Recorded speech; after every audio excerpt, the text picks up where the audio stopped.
Welcome to the Westside Barbell podcast. Today's guest is Neen Williams. Neen, a pleasure to have you here. I never thought I'd be sitting in front of a pro skateboarder, so I'm pretty stoked to have you and to learn from you. So I guess thank you for coming. Yeah, thank you. Thank you for the invite. I'm super stoked to be here. It's been a crazy time and so much history in this place. It's awesome. I have a series of questions, but I think the biggest one, how did you figure out strength training and skateboarding go hand in hand, or you need to get stronger? It was really just trial and error. Really just I was my own guinea pig, and I just put myself through pretty much every type of training. Mm-hmm. And I landed on strength, contrast training. And that, for me personally, and in my performance, that felt the best. So that's what I've been doing for the past few years. A little bit of background, it's like I tried everything, I started off in like physical therapy. Mm-hmm. And then from physical therapy, I started going to the commercial gym. And in the commercial gym, I mainly focused on bodybuilding because I didn't really know much. I just knew, like, you do sets and reps of these, you use progressive overload, and you build muscle. And muscle means I'm getting stronger. That's what I thought. Yeah. And then from there, a friend of mine started working at a gym, and he, invited me over to the gym to train with their trainers. And one of their trainers trained a lot of athletes.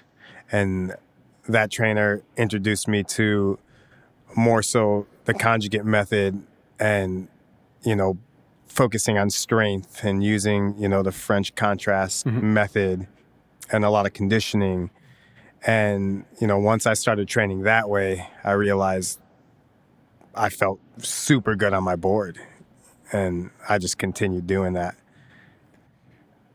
Was there much pushback by people in skateboarding to go, hey, why are you doing strength training? Or has it always been a part of skateboarding that we just wouldn't be privy to? I'm sure people trained. I'm not sure if they really followed a regiment, I think they just kind of, the usual pull-ups, push-ups, bench press, things like that. There was a little pushback in the beginning because it was something that wasn't really in skateboarding. Yeah. They see someone lifting weights, they see someone doing deadlifts and bench press and stuff, and it's like, what are you trying to do? Like, you trying to become a bodybuilder or this, that, or the other? And my whole reason why I started doing all this was for longevity and to be able to continue to skate at a high level and choose what I wanted to do without slowly deteriorating, like muscular, skeletal, and joints. Because obviously as a skateboarder, it's like you're putting so much damage on your body. So yeah, I took the blowback and I just kept doing what I knew was right, because I felt good, and I, promoted it, and I just put it out there. And, if you hated on it, it was okay. You could hate on it, but I know this is working for me. And if I could help one or two other people, that's worth it to me, because I feel great and I know I could help someone else feel great, Well, before you came down, we started looking at skateboarding in greater detail as we could. Yeah. And never in my life I put contact sport and skateboarding together until I saw the contact between you and others and the concrete. And you're like, okay, this genuinely is you're not going to win that battle, so you need to be resilient and robust to withstand that. So strength training are obviously going to be biased. Made perfect sense. And then seeing what your joints, the impact that they're going through, and then the level of skill been presented, because something looks so simple, we know it's not simple. It took a lot of trial and error to get to there. When you started beginning your journey in strength training and you started getting familiar with it, did you realize like, hey, this has got to level up somewhere, that you started to see some positive feedback from it, but you needed more? Like, what was the next steps in going from going to the gym, bodybuilder style workouts, to been something more specific for you? It just kind of happened naturally. The bodybuilding specific work left me sore and tired. So when I would go out and skate, I was never at 100%. I was always sore. I was always like, nothing felt right. I wasn't as explosive. Yeah. And also I wasn't really paying attention to my mobility or my conditioning. Yeah. You know, I was just sets and reps, add more weight, you know? And then just naturally, my friend started working for this private gym, and he just called me over. And I've always been open to try new things. Yeah. So once strength training was introduced to me, and I did a few weeks of it, and I felt a lot better on my board, that's kind of when I made the transition into just focusing on strength training. And then obviously using like the repeat method, where I just focus more so on like building areas that are going to help my overall strength gains. Did you realize you had to create a hierarchy of training based on the needs? And if so, was your feedback mechanism not just weight room, but how you felt on your board? Was that when you knew training was going right or wrong? Yeah, that's basically what I used to gauge it, because at the end of the day, all I wanted to do was feel as good as I can on my board. Yeah. So if something made me feel good, I was more down for that over something that made me feel stiff, tired, and maybe I got super bulky and muscular and like I wasn't moving as fast or as agile as before. Yeah. And I was like, yeah, that's probably not the right thing to do. Because when you came in and you went through a bunch of stuff today, which I think you can attest to, where It's been a long day. I'm pretty pumped you still do the podcast after it. But you tested as a legitimate pro athlete. I'm not trying to belittle anything at all that you've done, but you are up there with anyone who's in any pro sport. And to see the accuracy level of that is pretty impressive for someone in a sport that, from my area, wouldn't have been naturally like, oh, the strength and conditioning and skateboarding don't go hand in hand. But not only have you done strength training, like obviously you've dialed in nutrition, you've like changed your whole life to be a pro athlete. Yeah. Can you kind of go through that journey a little bit? Yeah, so I mean, it wasn't just strength training and skateboarding that got me there, you know. Yeah. Probably about 8 or 9 years ago, I got into an injury. I tore my ACL. The whole time building up to this injury, I was kind of just messing around and drinking, partying, not really paying attention to anything and not focusing on my health, my nutrition, fitness. Like I would do push-ups and pull-ups and bench press if I came to a house or somewhere that had barbells and a bench. I would let's see how much I could get, you know, just for fun, you know. But I tore my ACL, and at this point I had to kind of figure out like what I wanted to do, because I was kind of not really focusing on my career anymore. I was just kind of partying and just living life, and an ACL tear sucks. It's like 9 months, 12 months out. You can't do anything. You can't do anything you love. And I was like, I don't want to go through that ever again. Like there has to be a way to kind of lower the chances of this. So, 9 years ago or however long it was, I'm not really sure, I gave up drinking so that I could focus more on my health and fitness and, trying to avoid those catastrophic injuries. Like I was like, okay, there has to be a way, like I'm going to put drinking aside so I could have more time to focus on bettering myself. And then I just started educating myself. I would ask tons of questions to my trainers, my physical therapist. I have such a high output of energy that when I would go to physical therapy and do my little ACL recovery stuff, which was like barely anything, because these are the beginning stages and you got to like rebuild that quad that looks like my forearm. Yeah. And I would have so much energy left over that I was like, hey, can you give me something else to do? Like some upper body maybe or something. So they would start making me like a little program to tire me out, like kind of just endurance, bodybuilding-esque programming, just to tire me out and feel that need of like energy output that I had. And, that kind of sparked something in my head. So after physical therapy, I just went to the commercial gym and I just continued doing what they were doing for me. And I would hit them up, give them calls and stuff and ask them like, what kind of stuff can I do to continue to strengthen my legs, strengthen my glutes, strengthen my hamstrings, all of that.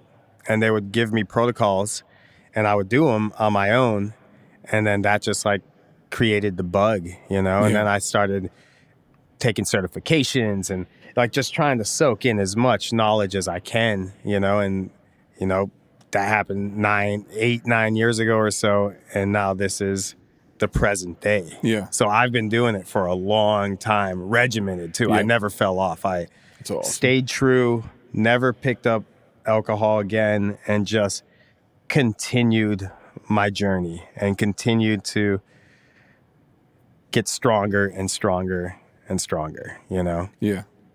Was it overwhelming at the start with all the different avenues of information you could pull from? It was, but I feel like social media wasn't that big with all the stuff that's out there now. It wasn't as big back then. So it was a little bit easier to kind of sift through and find your lane and then just kind of stick with that. And two, I had the help of my physical therapist and stuff feeding me protocols and programming. So it was like easier for me because I wouldn't really listen to anything on social media. I would just get the stuff from my physical therapist or previous workouts that I did for that whole 9 months. Yeah. So I had like a big arsenal. So I would just, I like that workout. I'll redo it with some heavier weights, and I would do that kind of stuff. Have you always had this kind of endless curiosity about things? I think so, yeah. I mean, I have the mentality of like, if I land a trick on my skateboard, I'm like, that was cool, but I could do something harder. Like, let's keep going. Like, there's no celebration, really. I just keep going, Like, there's always... I always say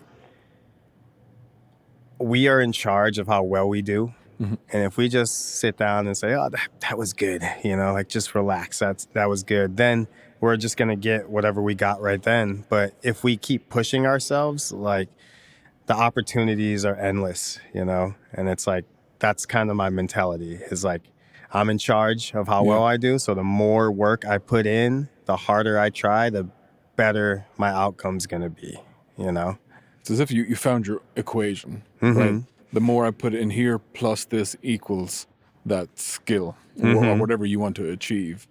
And that level of hunger, I think that's what is part of what makes people professionals in what they do, especially athletes. I think most athletes are driven in search of... I heard a saying that they're in search of perfection even though they know it doesn't exist, but they still want to chase it because the chase is what makes it so intriguing and so enjoyable. Yeah.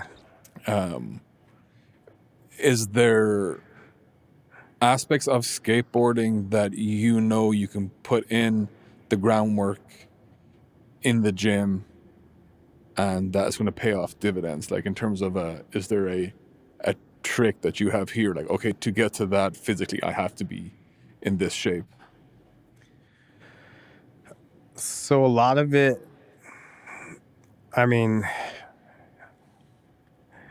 I don't know the exact measurements of everything. Yep.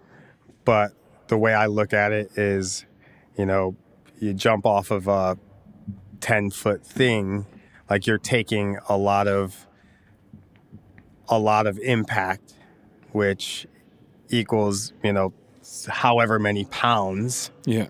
So to get better at taking impact, squatting, trying to like max out and get a stronger squat will only help you stand up from taking that much impact so you can ride away from the trick. Yeah.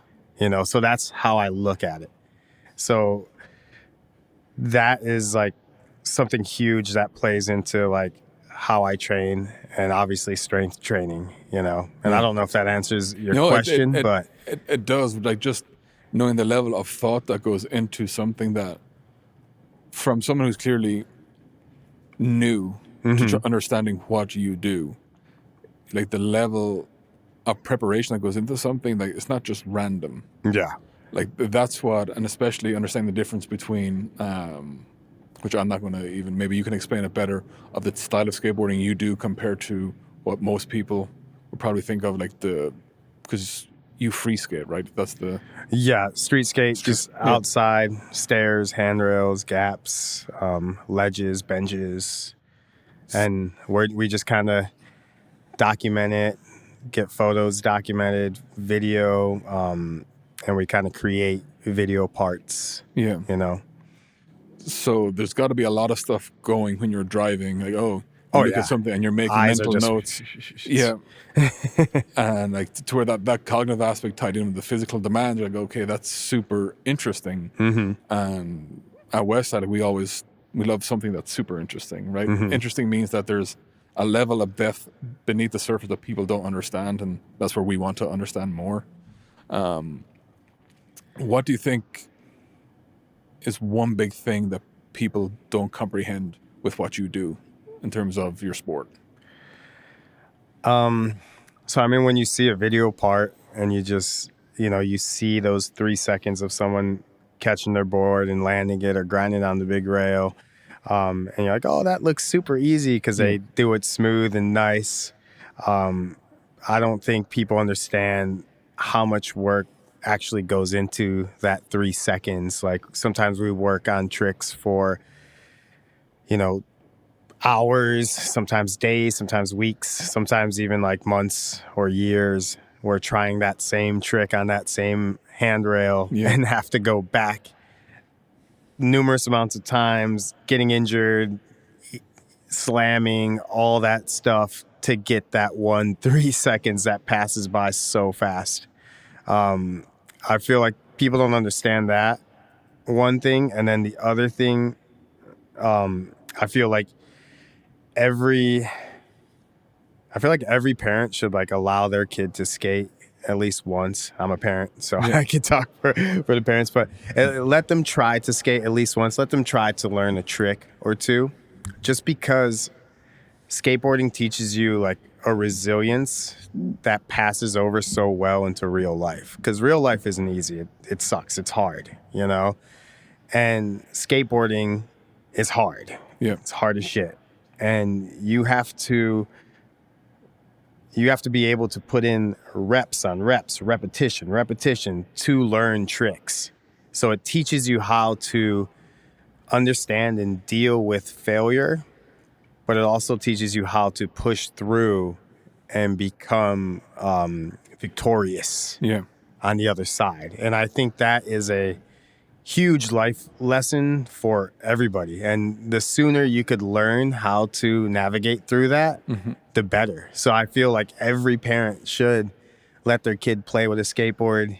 Like, go ahead, try to learn how to ollie, try to learn how to kickflip, just at least that one section of their life, just to teach them that mental strength. I feel like that has helped me a lot in life. And I feel like so many other people could benefit from that. Does it also help with developing an appreciation for culture and community? For sure. Skating by yourself is not fun. Yeah. So I've always, throughout my whole life, skating, my whole career, you'd go, even now, I'll go to a skate park and like I wouldn't even call any of my friends or anything. And there's always people there, Yeah. and you end up meeting people, and then you're skating together, and that's like there's a huge community aspect of skateboarding that is like it's very hard to compare to other things. And also I remember there'd be times where you'd go to a skate park alone and you start skating with people, and then they're like, oh, let's go get dinner, let's go hang out, like, Yeah. and then next thing you know, like you've been away from home for like 4 days because you're hanging out with this new group of friends and just everyone's crashing out in the parents' basement. Yeah. You know, so it's crazy, you know, but it's super cool, and it does teach you a lot about community, and then the culture comes with that. Yeah. When you started out, and even to this day, do you have people that inspire you within your community and externally maybe that inspire your training? People that inspire me on skateboarding.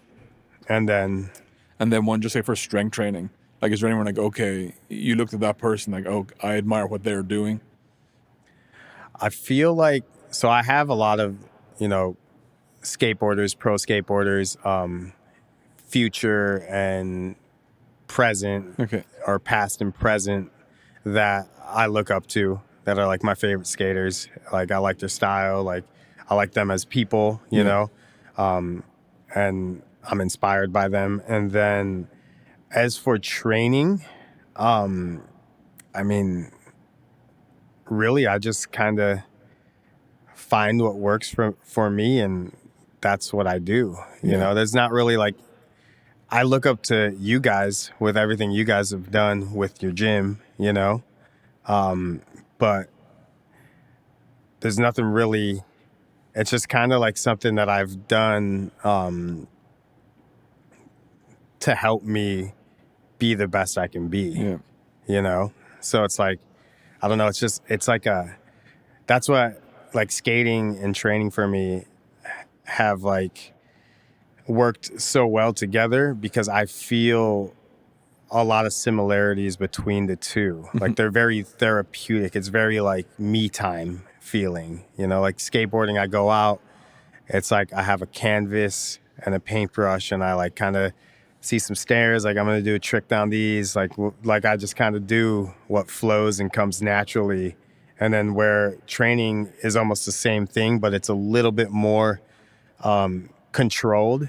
Like I got this, I want to work up to this, let's do it. And then my mind kind of goes into the same place, you know? When you're preparing for a shoot, how long out are you prepping for that? It depends, because some days you just kind of go out with the media crew and you just wing it and see what happens. That's usually what the majority of the sessions are.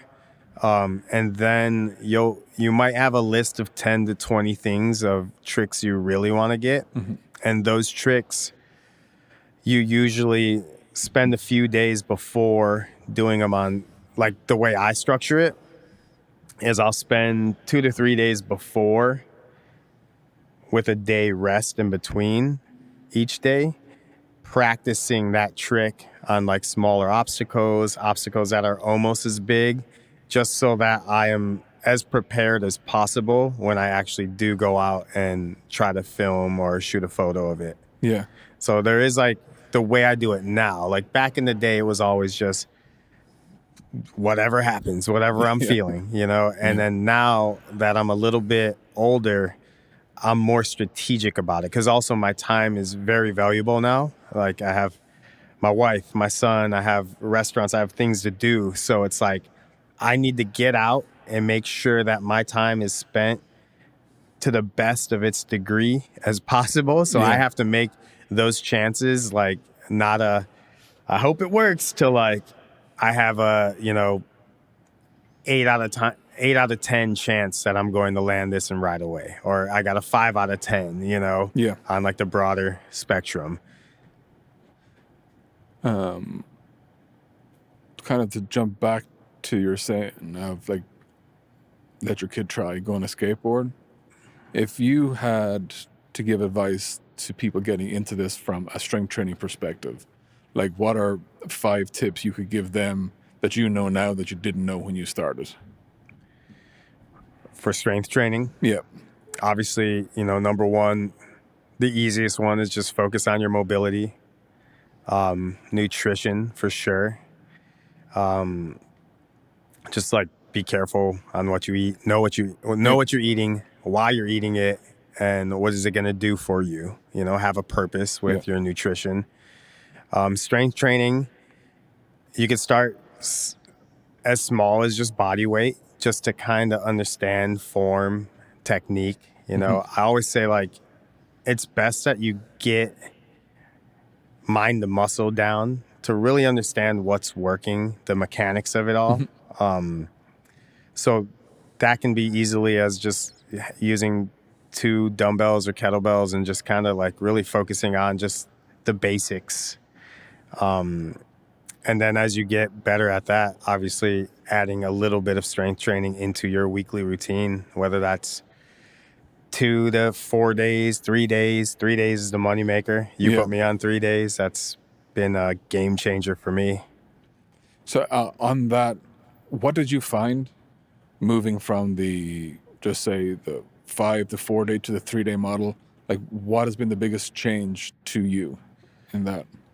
The biggest change is just having more days to practice my skill, to be on my skateboard more, to have more time to hang out with my family. And, that helps my overall mental, my power output, just having more time to rest. I'm not as sore.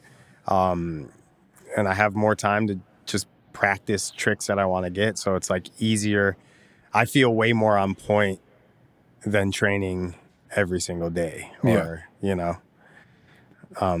that was like always the big thing with me was just, I've been a guinea pig with all this, like taking strength training seriously and, skating at the same time for so many years. So I've gone through so many different phases, and like maybe if I do 2 on, 1 off, 1 on, 1 off, do all 6, 1 off on Sunday, go all 7, normal body part splits, bro splits, this, that, and the other. And I just did those each for, months at a time until like my body was like, yo, this is too much.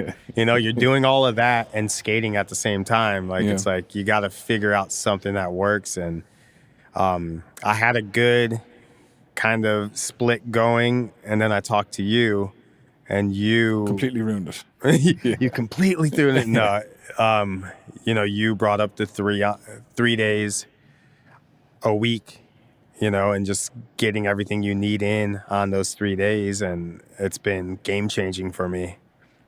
Yeah, it's been interesting. It's been really interesting having you here going through.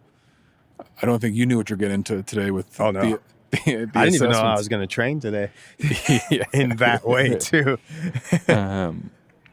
But it's amazing the levels of this, right? To where when you first get into strength training, even if it's not deliberate, you start doing push-ups, pull-ups, sit-ups, and then you kind of graduate into the dumbbells, into the compound movements, and then you peel back another layer, and you're like, oh, wait, there's more than just progressive overload, there's more than just linear, there's all these other different types. And before you know it, you're becoming a pro athlete, and you're like, okay, nutrition plays a huge part, rest plays a huge part. Yep. And it never ends. And then to see what you're doing is like, you're documenting this on the way, but you're giving these nuggets of information out through your social media, your different platforms of like, hey, here's how I'm doing it. Do you feel that sense of responsibility to give back? For me, it's always been, there's never been a skateboarder in my position that, kind of talked about any of this stuff. Now, would I have listened to that skateboarder when I was younger and I was partying and, just fucking off somewhere? I probably wouldn't. Yeah. But it might have planted a seed in my head, and I probably would have started thinking about it a little bit. Maybe I would add in a couple push-ups here and there for fun, you know? Yeah. So I do feel like since I'm doing all this and, you know, with my age and with how long I've been skating and jumping down stuff, and actually seeing results and feeling good on my board still through injuries and surgeries and all that stuff, that I do feel like I want to be that person to help educate, you know, because that's the only way. Like I said earlier, it's like I've been the guinea pig and I've gone through it. So like I can pretty much tell people what has helped me so far and kind of give you a rundown of how everything kind of affected me personally. Now, is it going to work for everybody? No, everyone's different, you know, but I could kind of give you my experiences, and that's what I do with my social media, you know, and I feel like, I want to be that person. Yeah. Like, I don't feel like obligated to, I just want to share, and I just want to help as many people as I can, you know? Do you notice people within your sport starting to shift that way? Oh, for sure. I mean, it's night and day now. Because, I mean, obviously with the exposure of skateboarding now and, like, the bigger contests and stuff and where it's gone from back then, there's, like, bigger deals out there and, like, people are training. People are taking care of themselves. You know, I have friends hitting me up all the time, like, you know, I got the gym membership. I'm in the gym 5 days a week. I'm doing this. And like, you know, I tell them all the time to hit me up if they have questions because, you know, I do this. Like, I live this. So it's like I can try to help out wherever I can, you know, and try to help guide, you know. Can you kind of, it's going to be hard to, but what is a day in a life like for a pro skater? Like, I can picture what it is for NFL, for that, but there's a lot of, I would say, freedom to do the wrong things, I'd imagine, compared to the regimented aspect. If you're part of a team, you know, you got to show up here, you got this person to work with, you got this person to work with. It seems that you're that person and you have to put in your own structure. So could you kind of give me like just a quick glimpse into like what is a day like for you? So I'm going to be a little bit different than other skateboarders.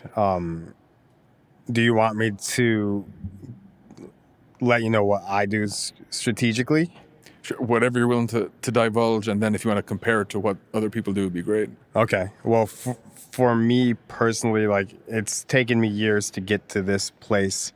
And obviously, like, you know, I have a family and stuff, so it's a little different. But I normally have to go to bed or be in bed around 9. I fall asleep at like 10, 11-ish. I wake up at 6, and then I go to the gym and I train. And these are like on my training days, you know. Leg days, I'm not going to skate. Leg days, I'm taking care of other business. I'm hanging out with my kid, my family. That's family day, you know. I'll just slowly creep myself around, you know.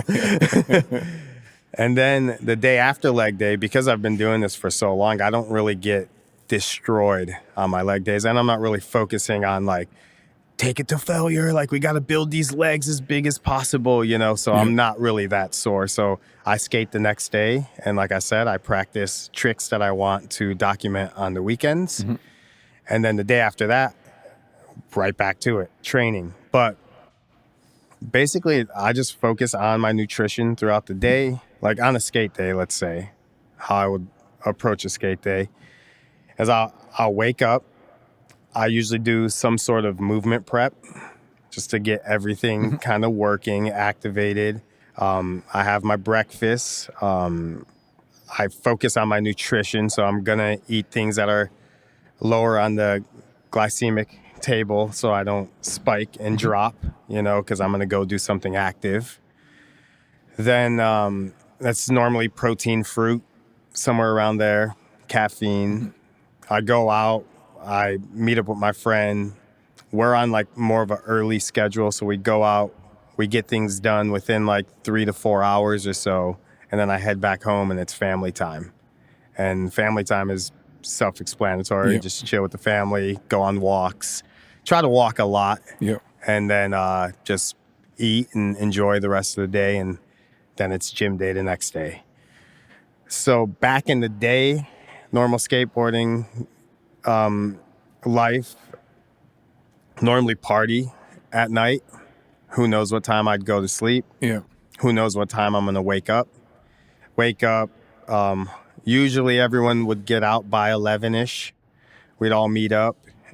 We'd skate all day. There might be some daytime beers. Definitely tons of spliffs. And then there was no real stretch or mobility back then. It was just kind of like you just warm up, ride around, around, like grind the ledge a couple times, you know. No real regiment neither. Just kind of make it happen. Skate all the way till it got dark outside. So we're talking 8 hours, maybe more. And then we'd get back home, and at that point, you're so drained and so hungry. But I never really had much money back then, so we would get like the burrito or something, and that was dinner. 40 ounce, that was my hydration.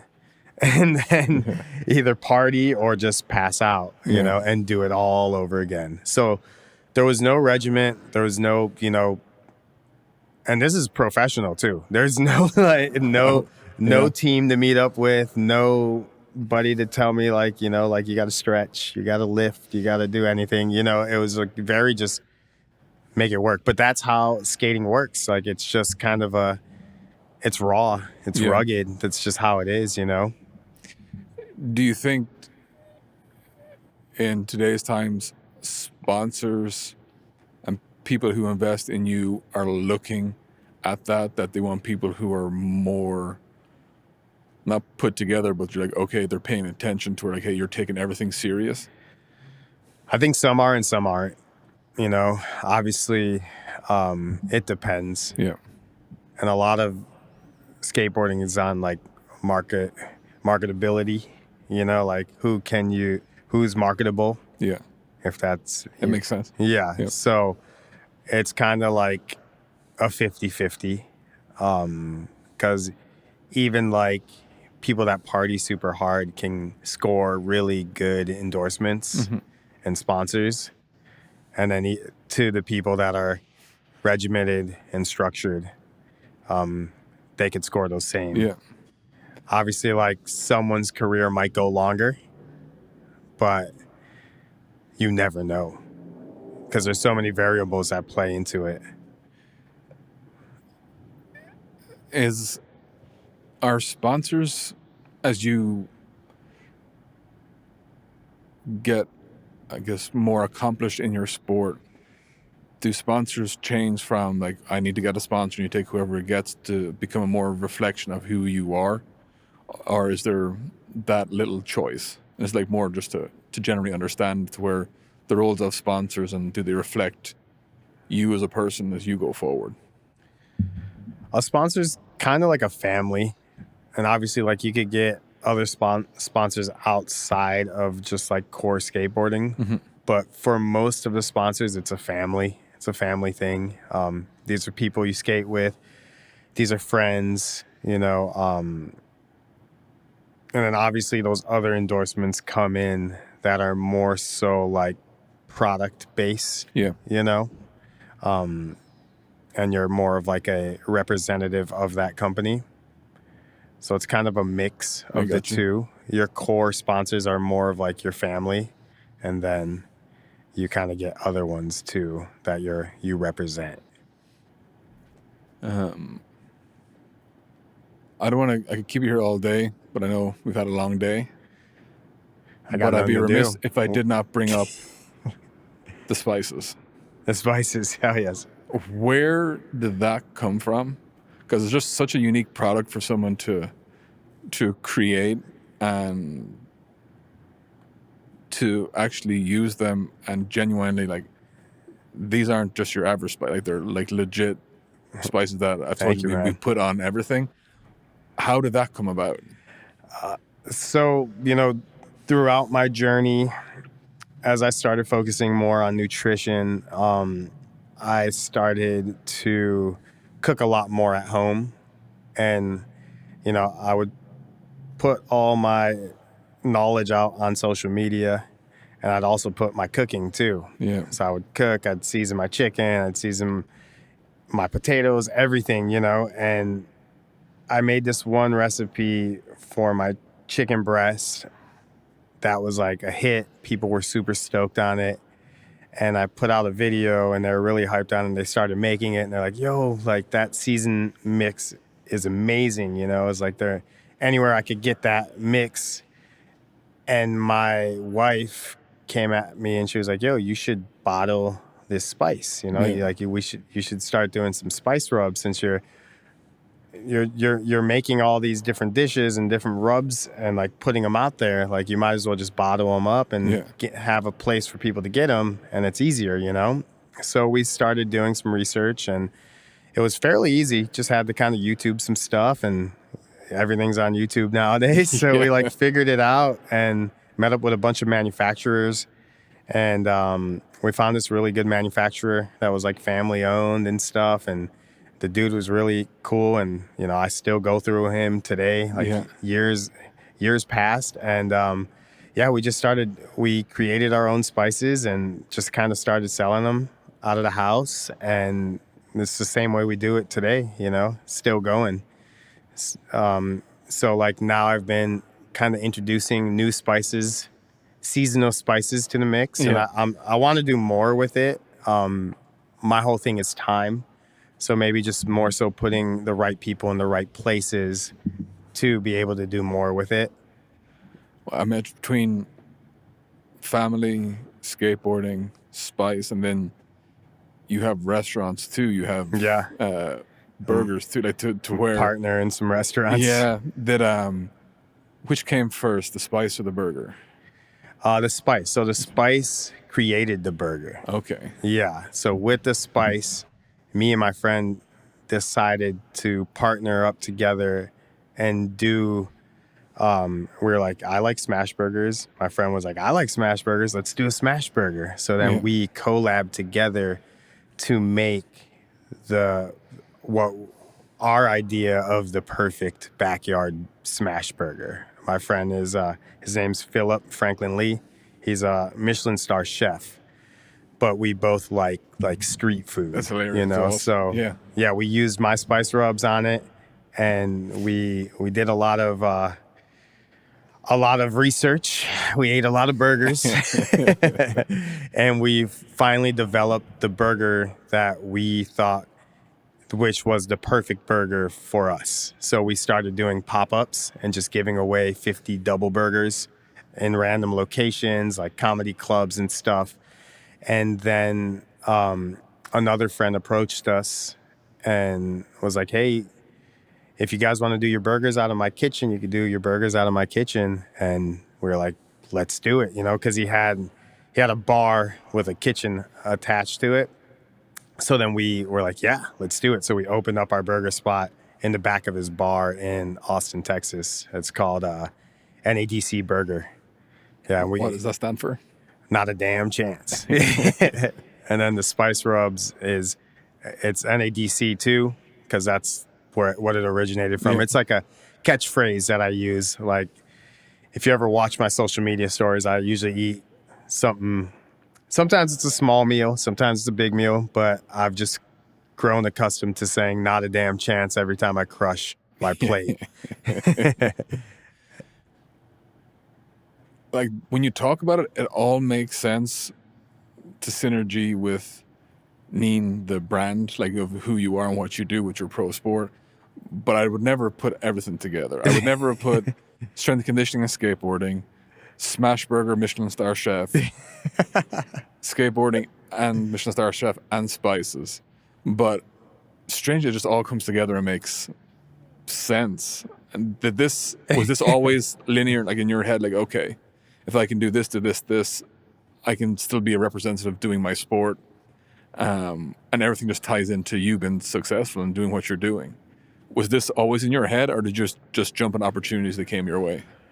No, just kind of just my passions drove these ideas, and then the opportunities arose. They came, and then I just was like, all right, we're doing this. I also, coach a bunch of people too online. So it's like I bring my knowledge of strength training and then share it with others and try to help them reach their goals as well. That's the plan, is just to help as many people as I possibly can with the knowledge that I have. And, it's just, as things come, I'm like, okay, we're going to do this, Yeah. and especially like all these things I'm passionate about. It's like none of them are like things that I'm forcing myself to do. Like, I'm going to do them anyways. So it's like, it's just kind of like, it's sick that I'm able to do these things, and like, they're basically work as well, but they're passions as well, Yeah. So it kind of makes it all fun. I can see that for sure.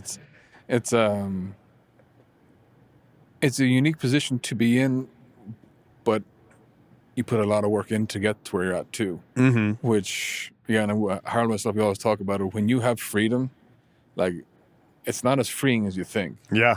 Because you have to put in your own constraints. You have to be your own worst critic. You basically become like, hey, your own boss. And you can't be like really lenient to yourself. Like, you have to be pretty critical. For sure. And we've seen enough people go with that and like completely go off the rails. Well, there's also that aspect of like, your workday doesn't stop. Your workday goes into the bed with you. Your workday continues in your dreams. Yeah. You wake up at 3 a.m, you're thinking about like, oh, what did I forget to do yesterday? Yeah. What do I got to do today? It's just like endless, but you enjoy the journey, and it's a beautiful thing, Yeah, that it's not the point A to point B, it's the thing in between. Mm-hmm. To wrap up, what's on the horizon for you over the next few months? So I'm working on a skateboarding video part right now. So I'm just kind of getting a couple last minute things to finish that up. Obviously, like all the information we went over today with the assessment. Mm-hmm. So I have to assess the assessment and start implementing things to kind of work towards my optimal. Mm-hmm. I'm just going to continue doing what I'm doing. The plan is to open up more restaurants as well, more smash burger spots, bring new spices, keep coaching, keep training, hit new PRs, of course. Yeah. And yeah, I mean, just keep absorbing as much knowledge as possible and just keep trying to help people. Awesome. That's the goal. Neen, thank you. Appreciate it.